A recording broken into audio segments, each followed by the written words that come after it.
Hey guys, it is finally here. The British and Irish Lions, they're playing Japan. It is their pre-take-off match before they come to South Africa, and I am very excited for it. I hope you are excited for it as well. They are playing against Japan, who also haven't played since the 2019 World Cup, so we kind of have a taste and a feel for another international team that hasn't played in a couple of years and see maybe what the box will be like not playing in a couple of years as well. But let me know your prediction for this game down in the comments below, and let's check out the team. It is exciting times.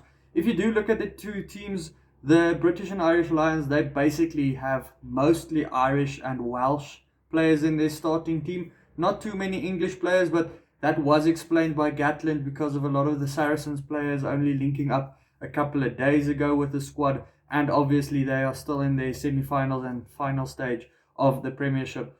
So getting to the front row, it is a strong front row. There's already one change, Furlong coming in for Ferguson. He is injured, unfortunately. They say he will be back. He could have made his debut this week around. Very strong front row. Furlong especially, he's probably the best tight head in the world. They have tough competition though. The whole Japanese side is pretty tough if you look at it. Inagaki, he's a powerful scrummager, and you could maybe remember what he did against the Irish when they played in the World Cup. Ku at number 3, he's probably one of the younger players in the team. I think he's 25 or 26 years old. It's a very experienced Japanese side they have over there. Sakate, he's at number 2 versus Owens.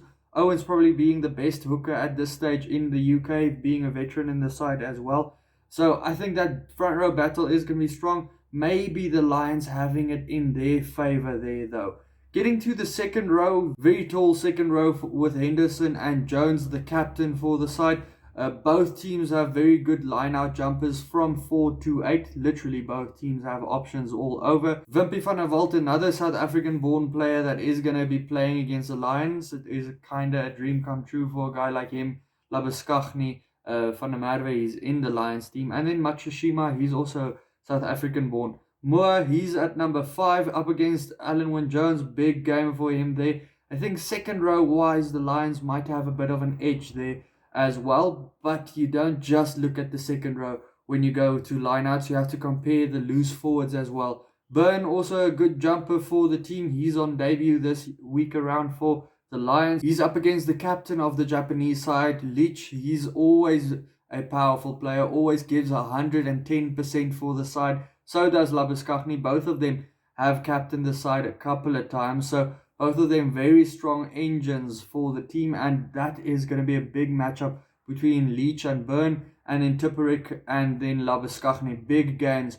But there's also a big game at number 8 where Murphy takes on Conan. Both of them are big and strong, imposing number 8s that love carrying the ball into the players in front of them. Murphy especially is a dangerous player when you do get in front of him.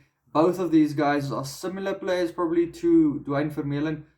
Probably Duane Vermeulen having a bit of an edge there weight-wise. Conor Murray, we always know what you can get with the veteran there up against Shigeno. And then Tamura at number 10 up against Bigger. Both of them are very good kicking combinations up against each other. So both teams can really lay into the boot and play for a tactical kicking game. So I think that is going to be something that we will see a lot from the Lions in this game, because obviously you won't be playing an expansive game against Japan. If you know you're going to be playing South Africa soon, you will want to kind of prepare your game plan already. Though saying that, the Japanese side isn't just the expansive team that we always try and classify them as. All news reporters always classify them as this team that tried to take it out wide and run with it. They're not that team at all anymore. They love kicking the ball into space and then grinding it out and getting the ball back from the other team and then scoring those expansive tries.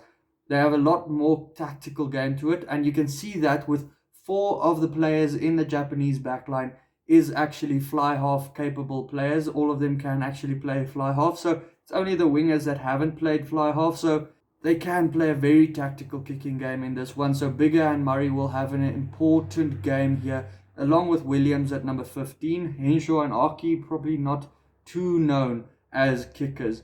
At the number 12's Aki, always a powerful runner along with Henshaw. Both of them Irish, so they have a good combination in the midfield. Up against Nakamura and Lafayette, probably not as strong runners as you will get for the two Irishmen for the Lions, but both of them are good in their own respective ways.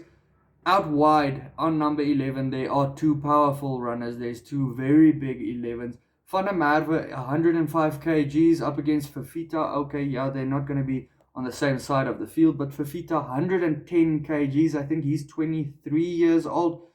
It's a big game for both of them to prove what they can do at this level. Fafita is that type of guy that carries the ball down the side of the park and runs over players. Doesn't really rely on a step. Matsushima, Adams, they are the type of players that do rely on a step though. Matsushima, obviously the South African born player. He also plays for Clermont in France. So pretty good Japanese player over there if you're playing in France.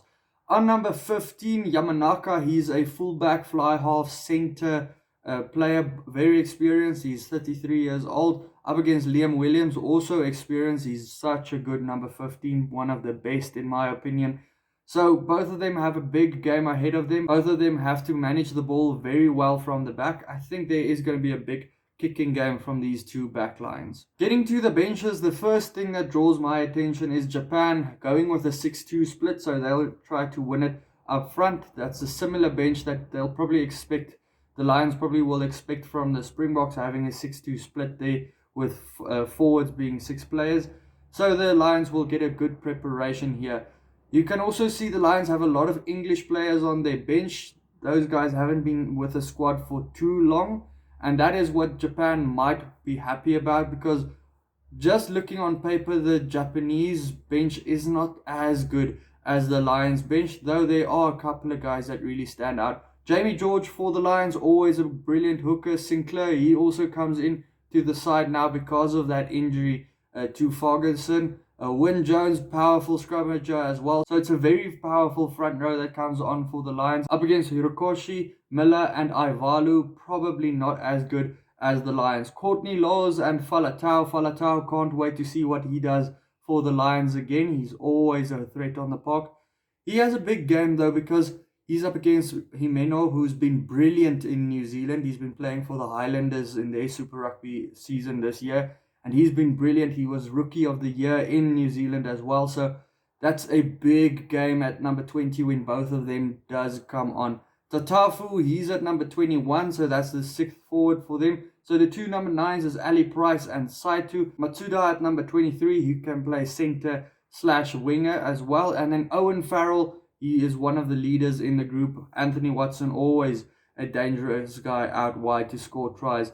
Guys, getting into the prediction phase here. Remember, they are playing in Murrayfield, which is in Scotland. It is pretty rainy throughout the day. When the game is being played, it looks like it won't be raining, just be cloudy. But that does favor a kicking game, like I've said the whole time. That's probably what we're going to expect. I do think the Lions will probably win it, though you should not just think this Japanese team will just roll over. They are a brilliant team in their own right. So I do think the Lions team to probably win it by like 14 points. They'll probably get a bit of an advantage at the end of the game. Let me know your prediction for this one down in the comments below. Also, check out these videos next to me. Hit the subscribe button if you want to see more Lions content as we get into the next week. And then I'll see you for the next one. Cheers.